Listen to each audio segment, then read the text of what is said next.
ജൈനിസ് മീഡിയയുടെ പൗളിയൻ ലേഖന പഠന പരമ്പരയിലെ രണ്ടാമത്തെ എപ്പിസോഡിലേക്ക് ഏവർക്കും സ്വാഗതം. ഇത് പൗലോസ്ലീഹായുടെ ലേഖനങ്ങൾ നമ്മൾ ഓരോ ദിവസവുമായി ഈ 50 നോമ്പിൽ 50 ദിവസം കൊണ്ട് പഠിക്കുന്ന ഒരു പ്രോഗ്രാമാണ്. ഇതിൻ്റെ രണ്ടാമത്തെ എപ്പിസോഡാണ് ഇപ്പോൾ ഇവിടെ അവതരിപ്പിക്കുന്നത്. പ്രിയ സഹോദരങ്ങളെ, കഴിഞ്ഞ ദിവസം റോമാക്കാർക്ക് എഴുതിയ ലേഖനം 1-ാം അധ്യായത്തിൽ നമ്മൾ കടന്നുപോയി. അതിൽ നിന്ന് അവസാനിപ്പിക്കുന്നത് ഇപ്രകാരമാണ്. പൗലോസ്ലീഹ പറയുകയാണ്, ദൈവം ഉണ്ട് എന്ന് പറയുന്നതിന് തെളിവിതാണ് സൃഷ്ടപ്രപഞ്ചം ഇവിടെ ഉണ്ട്, അതുകൊണ്ട് അവർക്ക് ഒഴികഴിവില്ല.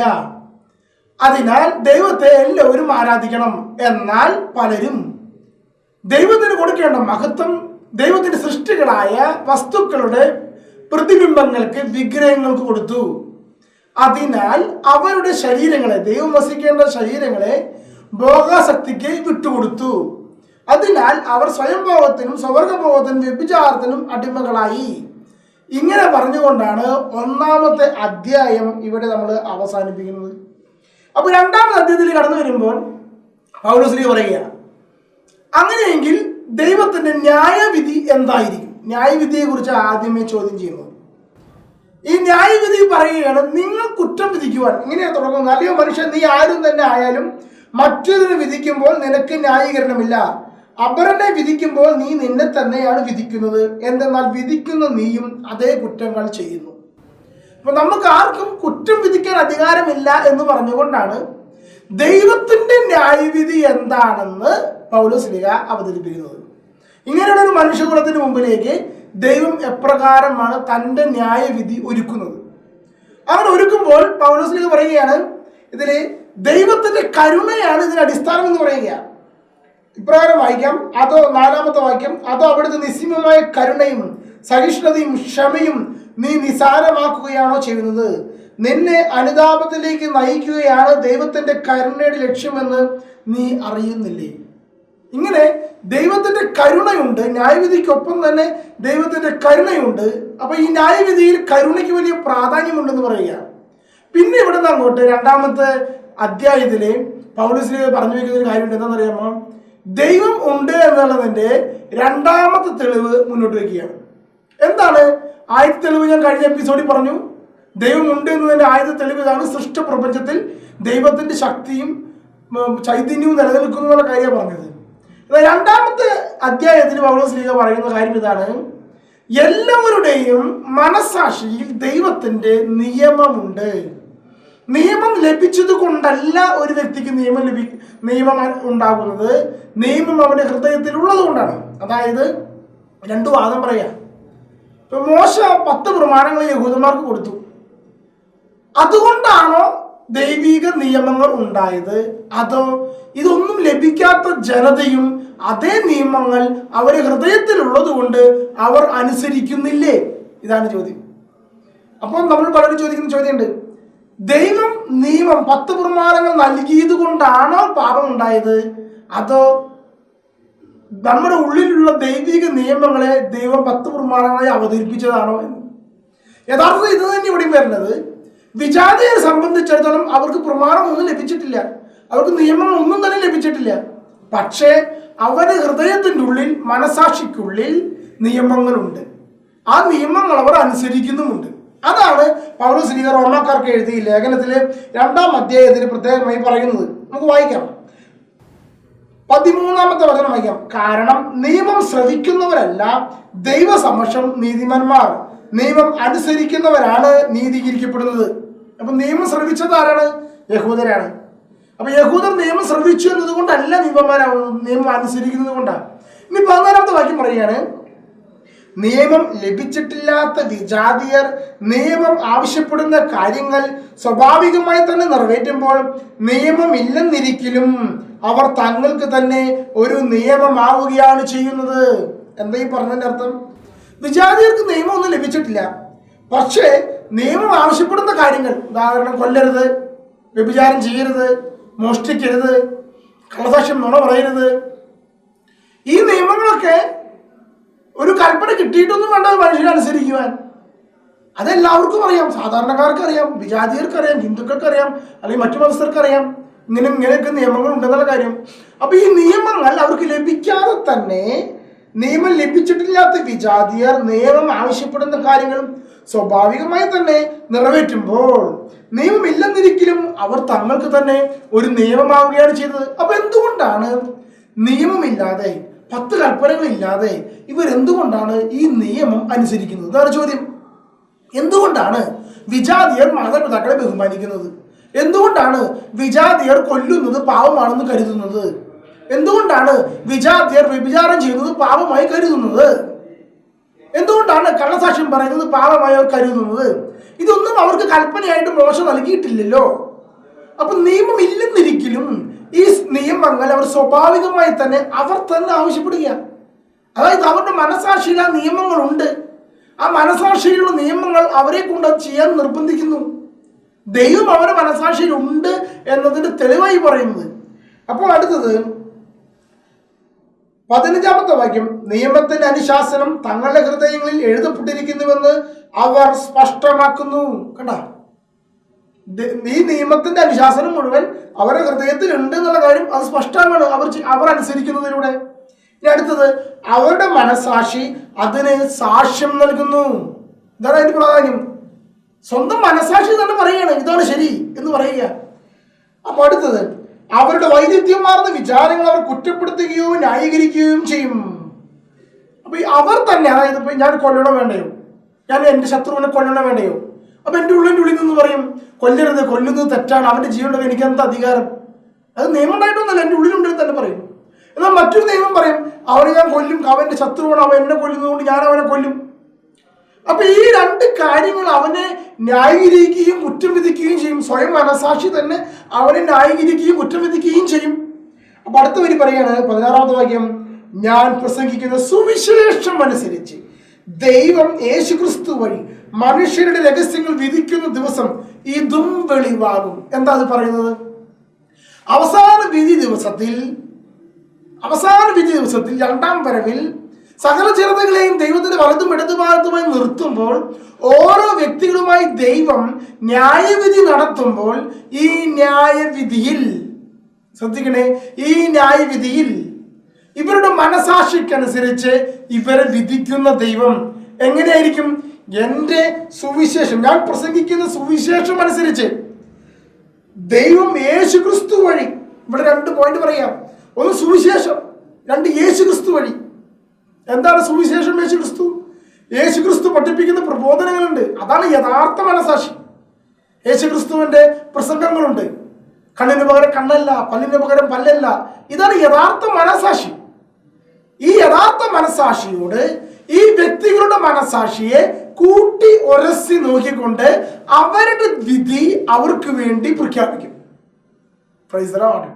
ഇപ്പൊ നമ്മൾ പറയും ക്രിസ്ത്യാനികളല്ലാത്ത വ്യക്തികൾ ന്യായവിധിയുടെ അന്ന് അവരെ ആരാണ് വിധിക്കുക? അല്ലെങ്കിൽ അവർ ക്രിസ്ത്യാനികളല്ലല്ലോ, അവർ സ്വർഗത്തിൽ പോകുമോ എന്നൊക്കെ നമ്മൾ ചോദിക്കാറില്ലേ?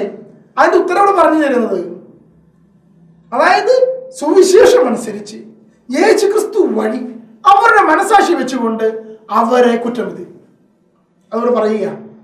ഇനി അപ്പൊ ഇതിലൂടെ എന്താ മനസ്സിലാക്കിയത്? ഇവിടെ പൗലോസ് പറയാൻ ആഗ്രഹിക്കുന്ന വിഷയം ഇതാണ്. എല്ലാ മനുഷ്യരുടെ ഉള്ളിലും മനസാക്ഷിയുടെ ഉള്ളിൽ നിയമമുണ്ട്. യഹൂദന്മാർക്ക് നിയമം ലഭിച്ചു, ആയിക്കോട്ടെ. പക്ഷെ നിയമം ലഭിക്കുന്നവരല്ല, ശ്രവിക്കുന്നവരല്ല, നിയമം അനുസരിക്കുന്നവരാണ് ദൈവത്തിന്റെ മുമ്പിൽ നീതീകരിക്കപ്പെടുന്നത്. അപ്പോൾ നിയമം ലഭിച്ചിട്ടില്ലെങ്കിലും വിജാതിയർ ആ നിയമത്തെ അനുസരിക്കുന്നുണ്ട്. അതായത് യഹൂദരുണ്ട്, യവനരുണ്ട്, ഗ്രീക്കുകാർ. അപ്പോൾ ഗ്രീക്കുകാർ ഇത് അനുസരിക്കുന്നുണ്ട്. അപ്പൊ ഈ നിയമം ലഭിക്കാത്തവരുണ്ട്, ലഭിച്ചവരുണ്ട്. ഇങ്ങനെയുള്ള 2 വിഭാഗങ്ങളും അവിടെ ഉണ്ട്. ആ 2 കൂട്ടരും ഒരുപോലെ ദൈവത്തിന്റെ നിയമം അനുസരിക്കുന്നുണ്ട്. അപ്പൊ അതിനനുസരിച്ച് ദൈവം അവരെ വിധിക്കും. ഇനി അടുത്ത സഭയ്ക്കുള്ള അടുത്ത ഉപദേശത്തിലേക്ക് വരാൻ പോവുകയാണ് പൗലോസ് ശ്ലീഹ. അത് ഇതാണ്, യഹൂദർ നിയമവും. അപ്പൊ ഇവിടെ ചോദ്യം ഇതാണ്, യഹൂദർക്ക് നിയമം ലഭിച്ചിരിക്കുന്നു, ആ നിയമം അവർ അനുസരിക്കാൻ കടപ്പെട്ടവരാണ്, അതുകൊണ്ട് അവർ പരിച്ഛേദനം ചെയ്തിരിക്കുന്നു. ഈ പരിച്ഛേദനം ചെയ്യുന്നതിന്റെ കാരണം എന്താ? പരിച്ഛേദനം ചെയ്യുന്നത് നിയമം ഞങ്ങൾ അനുസരിച്ചു കൊള്ളാമെന്നുള്ള ദൃഢപ്രതിജ്ഞയുടെ ഭാഗമാണ്. എന്നിട്ട് പറയുകയാണ് പൗലോസ് ശ്ലീഹ, പരിച്ഛേദനം ചെയ്യുന്നവർ നിയമം അനുസരിക്കാമെന്ന് വാഗ്ദാനം ചെയ്തിട്ട് ആ നിയമം ലംഘിക്കുന്നു. പരിച്ഛേദനം ചെയ്യാത്ത ഗ്രീക്കുകാർ നിയമം ലഭിച്ചിട്ടില്ലെങ്കിലും ആ നിയമം അനുസരിക്കുന്നു. Praise the Lord. അവരെങ്ങനെ അനുസരിക്കുന്നത്? ഇവിടെ ശ്രദ്ധിക്കണേ, മറ്റു ഗ്രീക്കുകാരെ പറ്റിയിട്ടല്ല പറയുന്നത്, ക്രിസ്ത്യാനികളെ പറ്റിയാണ് പറയുന്നത്. ക്രിസ്ത്യാനി സമൂഹത്തിൽ യഹൂദരുമുണ്ട്, ഗ്രീക്കുകാരുമുണ്ട്. റോമാക്കാർക്ക് എഴുതിയ ലേഖനമാണല്ലോ. റോമൻ സമൂഹത്തിലെ യഹൂദരുമുണ്ട്, ഗ്രീക്കുകാരുണ്ട്. അപ്പോൾ യഹൂദരെ സംബന്ധിച്ചിടത്തോളം അവർ പരിച്ഛേദനം ചെയ്തിട്ട് നിയമം അനുസരിക്കുന്നു. ഗ്രീക്കുകാരെ സംബന്ധിച്ചിടത്തോളം അവർക്ക് നിയമം ലഭിച്ചിട്ടില്ല, അവർ പരിച്ഛേദനം ചെയ്തിട്ടില്ല. പക്ഷെ യേശുക്രിസ്തുവിലുള്ള വിശ്വാസം വഴി അവർക്ക് മനസ്സിലാക്കിയ സുവിശേഷം വഴി അവർ പരിച്ഛേദനം ചെയ്യാതെ തന്നെ കൃപയാൽ ഈ നിയമങ്ങളെ അനുസരിക്കുന്നു. ഇവിടെയാണ് പൗലോസ് പറയുന്നത്. അങ്ങനെയെങ്കിൽ ഇവിടെ വിഷയം വരികയാണ്, ബാഹ്യമായി യഹൂദനായിരിക്കുന്നവനല്ല യഥാർത്ഥ യഹൂദൻ. അതായത് ബാഹ്യമായി യഹൂദൻ എന്ന് പറഞ്ഞാൽ എന്താ? പരിച്ഛേദനം ചെയ്ത ആ യഹൂദൻ അവനാവണമെന്നില്ല യഥാർത്ഥ യഹൂദൻ. കാരണം ക്രിസ്ത്യാനി അതിനപ്പുറത്തേക്ക് ചെയ്യുന്നവനാ. അതാണ് പറയുന്നത്. ഗ്രീക്കുകാരനായി ക്രിസ്ത്യാനി അതിനപ്പുറത്തേക്കും പാരമ്പര്യ യഹൂദനേക്കാളും മേന്മയുള്ളവനായി ഗ്രീക്കുകാരനായി ക്രിസ്ത്യാനി കൽപ്പനകളെ അനുസരിക്കുന്നു. അവൻ പരിച്ഛേദനം ചെയ്തിട്ടില്ല. അതാണ് പൗലോസ് ഇവിടെ പറയുന്നത്. ആന്തരികമായി യഹൂദനായിരിക്കുന്നവനാണ് യഥാർത്ഥ യഹൂദൻ. അവൻ ബാഹ്യമായി പരിച്ഛേദനം ചെയ്തിട്ടില്ല, പക്ഷെ ആന്തരികമായി അവൻ്റെ ഉള്ളിൽ പരിശുദ്ധാത്മാവുള്ളത് കൊണ്ട് അവൻ നന്മ ചെയ്യുകയാണ്. അവൻ ദൈവിക നിയമങ്ങൾ അനുസരിക്കുകയാണ്. അവനാണ് യഥാർത്ഥ യഹൂദൻ എന്ന് പറയുക. എന്നിട്ട് പറയുകയാണ്, ഹൃദയത്തിൽ നടക്കുന്ന പരിച്ഛേദനമാണ് യഥാർത്ഥ പരിച്ഛേദനം. അത് ആത്മീയമാണ്, അക്ഷരാർത്ഥത്തിലുള്ളതല്ല. അവന് പ്രശംസ ലഭിക്കുന്നത് മനുഷ്യരിൽ നിന്നല്ല, ദൈവത്തിൽ നിന്നാണ്. Praise the Lord. ഇവിടെ എന്താണ് പൗലോസ് പറഞ്ഞു വയ്ക്കുന്നത്? അപ്പൊ യഹൂദരുണ്ട്, ഗ്രീക്കുകാരുണ്ട്. യഹൂദർക്ക് നിയമം ലഭിച്ചു, ഗ്രീക്കുകാർക്ക് നിയമം ലഭിച്ചിട്ടില്ല. ഈ രണ്ടു കൂട്ടരും സഭയിലുണ്ട്. ഈ രണ്ടു കൂട്ടരും ഒരുപോലെ ദൈവത്തിന്റെ പ്രമാണങ്ങൾ അനുസരിക്കുന്നു. കാരണം ഗ്രീക്കുകാർക്ക് പരിച്ഛേദനം ഇല്ലെങ്കിലും അവര് ഹൃദയത്തിൽ ഒരു പരിച്ഛേദനം നടന്നിരിക്കുന്നു. അതുകൊണ്ട് ആ ഹൃദയ പരിച്ഛേദനം എന്ന് പറഞ്ഞാൽ യേശുക്രിസ്തു വഴി ലഭിച്ചിരിക്കുന്നതാണ്. പരിശുദ്ധാത്മാവിനെ, യേശുക്രിസ്തുവിന്റെ കൃപാവരം അങ്ങനെ ലഭിച്ചിരിക്കുന്നത്. ആ കൃപാവരം ഉപയോഗിച്ചുകൊണ്ട് അവൻ നിയമങ്ങളെ അനുസരിക്കുന്നു. അതുകൊണ്ട് ദൈവത്തിന്റെ മുമ്പിൽ പ്രശംസ ആർക്ക് ലഭിക്കും? ഈ ഗ്രീക്കുകാരന് ലഭിക്കും. അതിനാൽ ഇവനും യഹൂദന് തുല്യനാണ്, അല്ലെങ്കിൽ ആന്തരികമായി പരിച്ഛേദനം ചെയ്യപ്പെട്ടവനാണ് എന്ന് പൗലോസ് ഇവിടെ പറഞ്ഞു വെക്കുകയാണ്. അപ്പൊ രണ്ടാമത്തെ അധ്യായം ഇവിടെ കഴിയാണ്. അപ്പൊ മൂന്നാമത്തെ അധ്യായത്തിലേക്ക് കടന്നു വരുമ്പോൾ പൗലോസിനെ ചോദിക്കുക, അങ്ങനെയാണെങ്കിൽ യഹൂദനെ പ്രത്യേകിച്ച് എന്ത് മേന്മയുള്ളത്? ഇപ്പൊ യഹൂദനായ ക്രിസ്ത്യാനി കടന്നു വരുന്നു, അതുപോലെ ഗ്രീക്കുകാരായ ക്രിസ്ത്യാനിയും കടന്നു വരുന്നു. രണ്ടുപേരും ഒരുപോലെ ദൈവത്തിന്റെ നിയമങ്ങളെ അനുസരിക്കുന്നു. യഹൂദനായവൻ പ്രമാണം അനുസരിക്കാൻ മോശയിൽ നിന്ന് പ്രമാണം ലഭിച്ചതുകൊണ്ട് പരിച്ഛേദനം ചെയ്തിട്ട് അതനുസരിക്കുന്നു. അവൻ ക്രിസ്ത്യാനി ആയതുകൊണ്ട് ക്രിസ്തുവിൽ അതനുസരിക്കുന്നു. ഗ്രീക്കുകാരനെ മോശയെക്കുറിച്ച് ഒന്നും അറിഞ്ഞുകൂടാ, മോശയുടെ പ്രമാണങ്ങൾ അറിഞ്ഞുകൂടാ, പക്ഷെ അവന്റെ മനസാക്ഷിയിൽ ദൈവിക നിയമങ്ങളുണ്ട്. ക്രിസ്തുവിന്റെ സുവിശേഷം അനുസരിച്ച് പരിശുദ്ധാത്മാവിൽ അവനും അനുസരിക്കുന്നു. അപ്പൊ നിയമം അനുസരിക്കുക എന്നതാണ് പരിച്ഛേദനം ചെയ്യപ്പെടുക എന്നതിന്റെ പ്രധാനപ്പെട്ട ലക്ഷ്യം. അപ്പൊ പരിച്ഛേദനം ചെയ്താലും ചെയ്തില്ലെങ്കിലും നിയമം അനുസരിക്കുന്നവൻ നീതീകരിക്കപ്പെടുകയാണ്, അവൻ ദൈവത്തിന്റെ മുമ്പിൽ പ്രശംസ കിട്ടുകയാണ്. അപ്പൊ അങ്ങനെയാണെങ്കിൽ ഈ യഹൂദൻ എന്തിനാണ് പരിച്ഛേദനം ചെയ്യപ്പെട്ടത്, എന്തിനാണ് ഉപകാരം എന്ന് ചോദിക്കുക പൗലോസ് മൂന്നാമത്തെ അധ്യായത്തിൽ. അപ്പൊ അങ്ങനെയാണെങ്കിൽ യഹൂദനെ ദൈവം തെരഞ്ഞെടുത്തത് എന്തിനാ? ദൈവത്തിന്റെ മുമ്പിൽ എന്ത് നീതിയെ യഹൂദനെ സംബന്ധിച്ചുള്ളത് എന്നുള്ള രീതിയിലുള്ള ചോദ്യമാണ് അടുത്തത് വരുന്നത്. അവിടെ പൗലോസ് പറയുകയാണ്, ഒന്നാമത്തെ വാക്യം, അങ്ങനെയെങ്കിൽ യഹൂദന് കൂടുതലായി എന്ത് മേന്മയാണുള്ളത്, പരിച്ഛേദനം കൊണ്ട് എന്ത് പ്രയോജനമാണുള്ളത്? എന്നിട്ട് പൗലോസ് പറയാം, പലവിധ പ്രയോജനമുണ്ട്. കാരണം എന്താ? ദൈവം തന്റെ അരുൾപ്പാടുകൾ പരമേൽപ്പിച്ചത് യഹൂദരെയാണ്. പഴയ നിയമത്തില് ദൈവം തന്റെ അരുൾപ്പാടുകൾ പരമേൽപ്പിച്ചത്, പ്രവചനങ്ങൾ പരമേൽപ്പിച്ചത് ഒക്കെ യഹൂദരെയാണ്. ആ ഒരു പ്രമാണികത്വം അത് അവന് അവകാശപ്പെടാം. അങ്ങനെ പറയുക. എന്നിട്ട് പറയുകയാണ്, ദൈവത്തിന്റെ യഹൂദന്മാരെ ക്രിസ്ത്യാനികളാകാൻ സമ്മതിച്ചില്ല. യഹൂദന്മാർ അവിശ്വസ്തരായി. ഒരു ഭൂരിഭാഗം യഹൂദരും ക്രിസ്തുവിനെ അനുസരിക്കാതെ മാറി നിന്നു. അങ്ങനെ അവർ അവിശ്വസ്തരായാൽ എന്ത്? ദൈവം അവരോട് വിശ്വസ്തരായിരിക്കും. ഇതാണ് പറയുന്നത്. അത് യഹൂദന്മാർക്കാണ് ഈ അരുൾപ്പാടുകൾ ലഭിച്ചത്. യഹൂദന്മാരിലൂടെയാണ് ദൈവത്തിന്റെ പദ്ധതി മുന്നോട്ട് പോയത്. അത് ക്രിസ്തുവിലൂടെ ലോകത്തിന് മുഴുവൻ വ്യാപിക്കുകയാണ്. എന്നാൽ ലോകത്തിലേക്ക് മുഴുവൻ ദൈവത്തിന്റെ രക്ഷാകര പദ്ധതി വ്യാപിക്കുമ്പോൾ യഹൂദന്മാർ ഇപ്പോഴും ദൈവത്തെ അനുസരിക്കാതെ മാറി നിൽക്കുന്നു, ക്രിസ്തുവിന് കീഴ്പ്പെടാതെ മാറി നിൽക്കുന്നു. അപ്പൊ അതുകൊണ്ട് പൗലോസ് പറയാണ്, അവരുടെ അവിശ്വസ്തത പക്ഷെ ദൈവത്തിന്റെ വിശ്വസ്തതയെ ഒരിക്കലും നീക്കിക്കളയുകയില്ല. അതായത് ലോകത്തിന് മുഴുവൻ കൊടുക്കുന്ന ഈ പദ്ധതി, രക്ഷാകര പദ്ധതി, കുറച്ച് യഹൂദർ വിശ്വസിച്ചില്ല എന്നതിന്റെ പേരിൽ ദൈവം നീക്കിക്കളയാൻ ഉദ്ദേശിക്കുന്നില്ല. അവർ അവിശ്വസ്തരായിരുന്നാലും ദൈവം വിശ്വസ്തനാണ്. അതുകൊണ്ട് ദൈവം യഹൂദരോട് കരുണ കാണിക്കും എന്നുള്ള കാര്യം പൗലോസിലൂടെ പറഞ്ഞു വയ്ക്കുകയാണ്. അപ്പോൾ വീണ്ടും പറയുകയാണ്, അപ്പൊ ഇതിന്റെ അവസാനം വീണ്ടും പറയുക, അപ്പോൾ നന്മ ഉണ്ടാകാൻ വേണ്ടി തിന്മ ചെയ്യാമെന്നോ ഞങ്ങൾ ഇങ്ങനെ പഠിപ്പിക്കുന്നുവെന്ന് ഞങ്ങളെ പറ്റി ചിലർ ദൂഷണം പറയുന്നുണ്ട്, അവർക്ക് നീതിയുക്തമായി ശിക്ഷ ലഭിക്കും. പൗലോസ് പറയാ എന്താ കാരണം? അപ്പൊ പൗലോസിനോട് പറഞ്ഞു വെക്കുന്നത് എന്താ? യഹൂദർ പാപികളായാൽ പോലും അവരുടെ അവിശ്വസ്തത ദൈവത്തിന്റെ വിശ്വസ്തതയെ, അവരുടെ അസത്യം ദൈവത്തിന്റെ സത്യത്തിന് ഇങ്ങനെ മഹത്വം കാണിച്ചു കൊടുക്കുക. അങ്ങനെയാണെങ്കിൽ നമ്മൾ പാപികളാകണമെന്നാണോ പൗലോസ് ആവശ്യപ്പെടുന്നത് എന്ന ചോദ്യം. ഇതിനൊരു വ്യക്തമായി മനസ്സിലാക്കാൻ വേണ്ടി ഞാനൊരു ഉപമയിലേക്ക്, യേശുക്രിസ്തുവിന്റെ ഒരു ഉപമയിലേക്ക് കൊണ്ടുചെല്ലാം. അതായത് യേശുക്രിസ്തു പറയുകയാണ്, ഒരുവനെ 1000 ധനാറ കടപ്പെട്ടവനുണ്ടായിരുന്നു, 100 ധനാറ കടപ്പെട്ടവനുണ്ടായിരുന്നു. 500 ധനാറ 100 ധനാറ രണ്ടുപേരോടും ആ വ്യക്തി ക്ഷമിക്കുന്നു, യജമാനൻ ക്ഷമിക്കുന്നു. അങ്ങനെ ക്ഷമിക്കുമ്പോൾ ആർക്കായിരിക്കും കൂടുതൽ സ്നേഹം ഈ യജമാനോട് ഉണ്ടാവുക? 500 കടപ്പെട്ടവനോടായിരിക്കും. Praise the Lord. അപ്പൊ എന്തുകൊണ്ടാ? കൂടുതൽ കടപ്പെട്ടവനെ കൂടുതൽ സ്നേഹം ഉണ്ടായിരിക്കും, കൂടുതൽ കരുണ ലഭിച്ചു. അപ്പോൾ ദൈവത്തെ യജമാനെ സംബന്ധിച്ചിടത്തോളം രണ്ടുപേരോടും ഒരുപോലെ ക്ഷമിച്ചിരിക്കുക. കൂടുതൽ കടപ്പെട്ടവനെ കൂടുതൽ കരുണ കിട്ടി, കുറച്ച് കടപ്പെട്ടവന് കുറച്ച് കരുണ കിട്ടിയുള്ളൂ. കരുണ കിട്ടാൻ വേണ്ടി കൂടുതൽ കടം വാങ്ങണമോ? കരുണ കിട്ടാൻ വേണ്ടി കൂടുതൽ പാപം ചെയ്യണമോ? വേണ്ട. ദൈവത്തിന്റെ സ്വഭാവമാണ് കരുണ കാണിക്കൽ. അപ്പൊ ആ സ്വഭാവം ആരുടെ ആയാലും എല്ലാവരുടെ ആയാലും തുല്യമാണ്. നമുക്ക് കിട്ടുന്നവർക്കാണത് കൂടുതൽ കിട്ടിയതും കുറച്ച് കിട്ടിയതും തോന്നുന്നത്. കൊടുക്കുന്നവരെ സംബന്ധിച്ചിടത്തോളം തുല്യമായിട്ടാണ് കൊടുക്കുന്നത്. കരുണ കൊടുത്തു. Praise the Lord. ഇതുപോലെ ദൈവത്തെ സംബന്ധിച്ചിടത്തോളം എല്ലാവർക്കും ഒരുപോലെ കരുണ കൊടുക്കുന്നു. ദൈവം വിശ്വസ്തനാണ്, ദൈവം സത്യവാനാണ്. അപ്പൊ നമ്മൾ പാപം ചെയ്തിട്ട് ദൈവത്തിന് സത്യം വർദ്ധിപ്പിക്കാൻ വെക്കേണ്ടതില്ല, അങ്ങനെ പഠിപ്പിക്കുന്നില്ല. ദൈവം സത്യമായതുകൊണ്ട് സത്യം നൽകുന്നു. ഞാൻ കൂടുതൽ നുണയനായതുകൊണ്ട് ദൈവത്തിന് സത്യത്തെ കണ്ടുകൊണ്ട് ഞാൻ ഇത്രയും നുണ പറയുന്നവരാണ്, ദൈവം ഇത്രയും സത്യമാണോ എന്ന് നമ്മൾ പറയേണ്ട ആവശ്യമില്ല. അങ്ങനെ ആ ഒരു താരതമ്യം വലുതാകാൻ വേണ്ടി ഞാൻ കൂടുതൽ കള്ളം പറയേണ്ടതില്ല. ഞാൻ ആ താരതമ്യം വലുതാകാൻ വേണ്ടി ഞാൻ കൂടുതൽ പാപം ചെയ്യേണ്ടതില്ല. അങ്ങനെ ഒരിക്കലും ചെയ്യരുത് എന്ന് പൗലോസിലൂടെ പറയുകയും ചെയ്യുകയാണ്. ഇനി അടുത്തതിലേക്ക് കടന്നു വരുന്നത് എന്താ പോകുന്നത് അറിയാമോ? ദൈവത്തിന്റെ നീതിയെ കുറിച്ച് പഠിപ്പിക്കാനാണ് പോകുന്നത് കേട്ടോ. എന്താ ദൈവത്തിന്റെ നീതിയുടെ പ്രത്യേകത? മനുഷ്യന്റെ നീതിയും ദൈവത്തിന്റെ നീതിയും തമ്മിൽ വ്യത്യാസമുണ്ട്. ബൈബിളിലെ നീതിയെ കുറിച്ചുള്ള പഠനം അത്. നീതി എന്ന് പറയുന്നതിന് വ്യത്യാസമുണ്ട്. മനുഷ്യന്റെ നീതി എന്ന് പറയുന്നത് അർഹതപ്പെട്ടത് കൊടുക്കുന്നതാണ് നീതി. ദൈവത്തിന്റെ നീതി അങ്ങനെയല്ല, അർഹതപ്പെടാത്തത് കൊടുക്കുന്നതാണ് ദൈവത്തിന്റെ നീതി. നമുക്ക് എത്ര ലഭിക്കും അതിനപ്പുറത്തേക്ക് കൊടുക്കുന്നതാണ് ദൈവത്തിന്റെ നീതി. ആ നീതിയിലേക്കാണ് പൗലോസ് ലേഖകനെ കൊണ്ടുവരുന്നത്.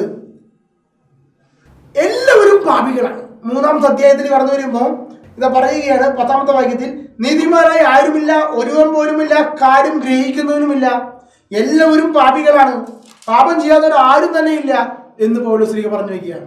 ഈ ലോകത്ത് എല്ലാവരും പാപികളാണ്. അപ്പോൾ ദൈവത്തിന്റെ കരുണ എല്ലാവർക്കും അത്യാവശ്യമാണ്. ഒരാൾക്ക് പോലും പാപം ചെയ്തിട്ടില്ല എന്നുള്ള ആ വലിയൊരു അഹങ്കാരത്തെ സ്വർഗ്ഗം ലഭിക്കുകയില്ല. കാരണം സകലരും പാപത്തിൽ വീണു പോയിട്ടുണ്ട്. അപ്പോ നിയമം അനുഷ്ഠിച്ചുകൊണ്ട് ഇവിടെ ഒരു തിയറി കടന്നു വരികയാണ്. നിയമം അനുഷ്ഠിച്ചുകൊണ്ട് 10 പ്രമാണങ്ങൾ അനുസരിച്ചുകൊണ്ട്, അല്ലെങ്കിൽ ദൈവം കൊടുക്കുന്ന പ്രമാണങ്ങൾ നിയമങ്ങൾ എങ്ങനെ നോക്കിക്കൊണ്ട് അനുസരിച്ചുകൊണ്ട് എനിക്ക് സ്വർഗത്തേക്ക് പോകുവാൻ കഴിയും, യേശു ക്രിസ്തുവിന്റെ കുരിശുമരണത്തിന്റെ ആവശ്യമില്ല, എൻ്റെ പ്രവൃത്തികളാൽ ഞാൻ നീതീകരിക്കപ്പെടുകയും ഞാൻ സ്വർഗത്തേക്ക് പോവുകയും ചെയ്യും എന്ന് അഹങ്കരിക്കുമ്പോൾ ഇവിടെ വരികയാണ്. അങ്ങനെ ആർക്കും സാധ്യമല്ല. കാരണം എല്ലാവരും പാപികളാണ്. നിയമങ്ങൾ ഉണ്ട് എന്നതുകൊണ്ട് നിയമത്തെക്കുറിച്ച് ബോധ്യം മാത്രമേ ലഭിക്കുകയുള്ളൂ. അല്ലാതെ നിയമം അനുഷ്ഠിക്കാനുള്ള ശക്തി ലഭിക്കുകയില്ല. എല്ലാവരും പാപികളാണ്. അപ്പോൾ ഈ പാപം ചെയ്തിരിക്കുന്ന എല്ലാവരെയും എങ്ങനെയാണ് ദൈവത്തിന്റെ മുമ്പിൽ നീതീകരിക്കാൻ സാധിക്കുക? അതാണ് ചോദ്യം. നമുക്കറിയാം, യേശുവിന്റെ ശിഷ്യന്മാരെ യേശുവിന്റെ കുരിശുമരണത്തിന് ബലിയർപ്പണം എന്ന രീതിയിലാണ് അവതരിപ്പിക്കുന്നത്. യഹൂദന്മാർക്ക് മുമ്പിൽ പാപപരിഹാര ബലി, ഇതാ ലോകത്തിന്റെ പാപം നീക്കുന്ന ദൈവത്തിന്റെ കുഞ്ഞാട് എന്ന രീതിയിലാണ് യേശുവിന്റെ കുരിശുമരണത്തിന് ഒരു പെസഹ ബലിയോട് അനുസ്മരിപ്പിച്ചുകൊണ്ടാണ് ശിഷ്യന്മാർ അവതരിപ്പിക്കുന്നത്. എന്നാൽ റോമാക്കാരോട് ഈ യഹൂദന്മാരുടെ ബലിയർപ്പണവും അതുപോലെ പാപപരിഹാര ബലിയും പറഞ്ഞിട്ട് വല്ല കാര്യമുണ്ടോ? അതുകൊണ്ട് പൗലോസ് ഇവിടെ പറയുന്ന കാര്യം ഇതാണ്, നീതീകരണം. എന്താ നീതീകരണം? നമ്മളെല്ലാവരും പാപികളാണ്. ദൈവത്തിന്റെ സന്നിധിയിൽ നമ്മൾ കടന്നു ചെല്ലുമ്പോൾ നമുക്ക് ദൈവത്തിന്റെ മുമ്പിൽ ഒരു നീതിയുമില്ല. എല്ലാവരും പാപികളാണ്, നരകത്തിൽ പോകാൻ വിധിക്കപ്പെട്ടവരാണ്. അങ്ങനെയെങ്കിൽ നമുക്ക് പാപത്തിനൊരു പരിഹാരം ചെയ്യേണ്ടിയിരിക്കുന്നു. നമ്മെ കൊണ്ട് നിയമം അനുഷ്ഠിച്ചത് ചെയ്യാൻ സാധ്യമല്ല. അങ്ങനെയെങ്കിൽ അത് ചെയ്ത വ്യക്തി യേശുക്രിസ്തുവാണ്. യേശുക്രിസ്തു പരിശുദ്ധനും നീതിമാനുമാണ്. അവന്റെ കുരിശിന്റെ മരണത്തിന്റെ വിലയാൽ നമുക്കൊരു നീതിയുണ്ട്. ഇതാണ് പൗലോസ് പറഞ്ഞു വയ്ക്കുന്നത്. 3-ാമത്തെ അധ്യായം 24 മുതലുള്ള വചനം. അവർ അവിടുത്തെ കൃപയാൽ യേശുക്രിസ്തു വഴിയുള്ള വീണ്ടെടുപ്പിലൂടെ സൗജന്യമായി നീതീകരിക്കപ്പെടുന്നു. ഈ പദം ശ്രദ്ധിക്കണേ, നീതീകരിക്കപ്പെടുന്നു.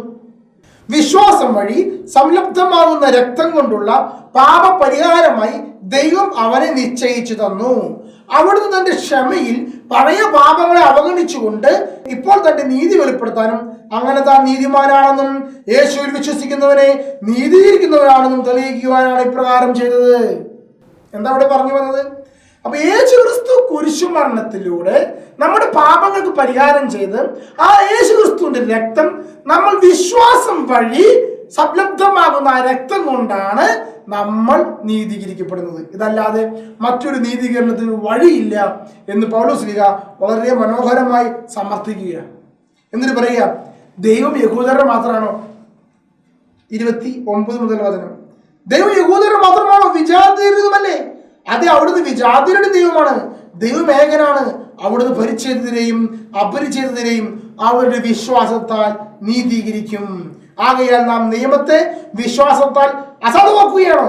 ഒരിക്കലുമല്ല, നിയമത്തെ ഉറപ്പിക്കുകയാണ് ചെയ്യുന്നത്. എന്താ ഈ പറഞ്ഞ വചനത്തിന്റെ അർത്ഥം? ദൈവം യഹൂദന്മാർക്ക് വേണ്ടി മാത്രമല്ല, എല്ലാവർക്കും വേണ്ടിയുള്ളതാണ്. അപ്പൊ നിയമത്തിന്റെ അനുഷ്ഠാനത്തിലൂടെ അല്ല, ക്രിസ്തുവിന്റെ കുരിശുമരണത്തിന്റെ അതാണ് നമ്മൾ നീതീകരിക്കുന്നത്. അപ്പൊ അത് നമുക്ക് ലഭിക്കുന്നത് എങ്ങനെയാ? വിശ്വാസത്താലാണ്. അപ്പൊ വിശ്വാസം വഴി കുരിശുമരണത്തിലൂടെ നമ്മൾ ലഭിച്ചു കഴിഞ്ഞാൽ, രക്ഷ ലഭിച്ചു കഴിഞ്ഞാൽ പിന്നെ നമുക്ക് എല്ലാ പാപം ചെയ്യാമെന്നാണോ? ഒരിക്കലുമല്ല. നിയമം ലംഘിക്കാമെന്നാണോ? ഒരിക്കലുമല്ല. ആ നിയമത്തെ, അതായത് 10 പ്രമാണത്തെ ഉറപ്പിക്കുകയാണ് ചെയ്യുന്നത്. Praise the Lord. ഇതാണ് 2-3 അധ്യായങ്ങൾ കടന്നു ചെല്ലുമ്പോൾ നമുക്ക് കാണാൻ സാധിക്കുക. എന്താണ് ഇതിന്റെ ഒരു സംഗ്രഹം കൂടി പറഞ്ഞ് ഞാൻ നിർത്താൻ ആഗ്രഹിക്കുകയാണ്. 2-ാമത്തെ അധ്യായത്തിലെ നമ്മൾ കാണുന്നത് മനസാക്ഷിയെ കുറിച്ചാണ്. ദൈവം ന്യായം വിധിക്കുമ്പോൾ മനസാക്ഷിയിൽ നിങ്ങൾക്കൊരു നിയമമുണ്ട്. 10 പ്രമാണങ്ങൾ, ചുരുക്കം ഇതാണ്, 10 പ്രമാണങ്ങൾ നൽകിയത് കൊണ്ടല്ല നിയമം ഉണ്ടായിട്ടുള്ളത്. നിയമം നിങ്ങളുടെ എൻ്റെയും നിങ്ങളുടെയും മനസാക്ഷിയിൽ ഉള്ളത് കൊണ്ടാണ് നിയമമുള്ളത്. ആ നിയമങ്ങൾ കാണിക്കുക മാത്രമാണ് 10 പ്രമാണങ്ങൾ ചെയ്യുന്നത്. അപ്പൊ ദൈവം വിധിക്കുമ്പോൾ, വിജാതിയെ വിധിക്കുമ്പോഴും ഈ മനസാക്ഷിയിലെ നിയമങ്ങളെ ക്രിസ്തുവിന്റെ സുവിശേഷം അനുസരിച്ച് യേശു ക്രിസ്തു വഴി ഉരച്ചു നോക്കിയിട്ട് അവരെയും വിധിക്കും. ഇങ്ങനെ പറയുക. അതിനുശേഷം പറയുക, അങ്ങനെയെങ്കിൽ യഹൂദന് പ്രത്യേകിച്ച് എന്ത് മേന്മയുള്ളത്? യഹൂദിനും ഗ്രീക്കുകാരെ പറ്റി പറയുക. യഹൂദന് ഈ നിയമം പരിച്ഛേദനം വഴി അനുസരിക്കുന്നു. ഗ്രീക്കുകാർ ഈ നിയമം പരിച്ഛേദനമില്ലെങ്കിലും അനുസരിക്കുന്നു. രണ്ടുപേരും അനുസരിക്കുന്നു. നിയമം അനുസരിക്കുകയാണ് പരമപ്രധാനം. നിയമം അനുസരിക്കുന്നതിന് വേണ്ടിയാണ് പരിച്ഛേദനം ചെയ്യുന്നത്. പക്ഷെ പരിച്ഛേദനം ചെയ്യാത്ത ക്രിസ്ത്യാനികളും എന്ത് ചെയ്യുകയാണ്? നിയമം അനുസരിക്കുകയാണ് ചെയ്യുന്നത്. അതുകൊണ്ട് ദൈവത്തിന് മുമ്പിൽ അത് പ്രീതികരമാണ്. അങ്ങനെയെങ്കിൽ യഹൂദന്മാർക്ക് എന്ത് മേന്മയാണുള്ളത്? ദൈവത്തെ തള്ളിക്കളയുന്ന, യേശുക്രിസ്തുവിനെ തള്ളിക്കളയുന്ന യഹൂദന്മാരെ സംബന്ധിച്ചുള്ള എന്താണുള്ളത്? അപ്പൊ അവരുടെ അവിശ്വസ്തത ദൈവത്തിന്റെ കരുണയെ കാണിക്കും, ദൈവത്തിന്റെ വിശ്വസ്തതയെ കാണിക്കുന്നു. അവർ സത്യം പറയുന്നില്ലെങ്കിലും ദൈവം സത്യവാനാണ്. അപ്പോൾ അങ്ങനെയെങ്കിൽ അടുത്ത സ്റ്റെപ്പ് പറയുകയാണ്, പാപം ചെയ്യണമോ? ദൈവത്തിന്റെ മഹത്വം വർദ്ധിക്കാൻ വേണ്ടി നമ്മൾ പാപം ചെയ്യേണ്ട ആവശ്യമുണ്ടോ? ഒരിക്കലുമില്ല. നമ്മൾ പാപം ചെയ്യരുത് എന്ന് തന്നെയാണ് ഇവിടെ പൗലോസ് പഠിപ്പിക്കുന്നത്. അപ്പോൾ എങ്ങനെയാണ് നമ്മൾ നീതീകരിക്കപ്പെടുന്നത്? ദൈവത്തിന്റെ നീതി എന്താണെന്ന് പറയുകയാണ്. എല്ലാവരും പാപികളാണ്. എല്ലാവരും പാപികളായതുകൊണ്ട് ആരും തന്നെ സ്വർഗ്ഗത്തിൽ പോകാൻ പോകുന്നില്ല. അതുകൊണ്ട് എന്ത് ചെയ്യണം? യേശുക്രിസ്തുവിന്റെ കുരിശുമരണത്തിൽ നമുക്കൊരു നീതീകരണമുണ്ട്. അവൻ പാപം ചെയ്യാതെ കുരിശിൽ മരിച്ചു. ആ മരണത്തിൽ നീതീകരണമില്ല. അതുകൊണ്ട് അവന്റെ കുരിശുമരണത്തിന്, യേശുക്രിസ്തുവിന്റെ കുരിശുമരണത്തിലൂടെ ലഭ്യമാകുന്ന ആ രക്തം നമ്മെ വിശുദ്ധീകരിക്കുന്നു. നമ്മെ ആ വിശ്വാസം വഴി നമുക്ക് ലഭിക്കുന്ന യേശുവിൻ്റെ രക്തമാണ് നമുക്ക് സ്വർഗത്തിൽ നീതീകരണമായിട്ടുള്ളത് എന്ന് പറഞ്ഞുകൊണ്ടാണ് ഈ 2-3 അധ്യായങ്ങൾ കഴിയുന്നത്. ദൈവം നമ്മെ അനുഗ്രഹിക്കട്ടെ.